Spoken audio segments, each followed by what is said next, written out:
నమస్తే, నేను మీ ఈశ్వర్.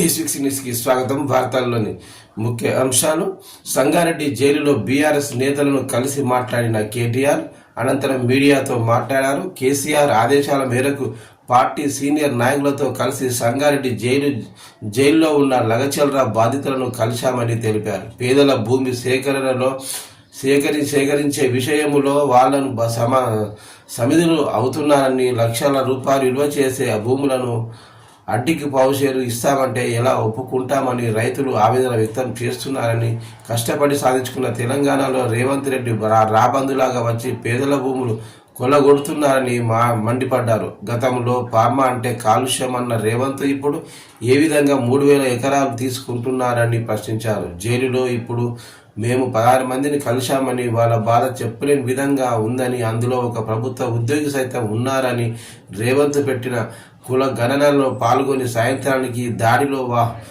పాల్గొన్నాడంటూ తీసుకెళ్లడం దుర్మార్గమని అన్నారు. సంబంధం లేని వాళ్ళను జైల్లో పెట్టడం ఏమిటని నిలదీశారు. కేటీఆర్ దాడి చేసిన వాళ్ళలో కాంగ్రెస్ వాళ్ళు 70 మంది ఉన్నారని, ఎవరెవరు బీఆర్ఎస్ వాళ్ళు ఉన్నారో గుర్తించి 21 మంది బీఆర్ఎస్ నాయకులపై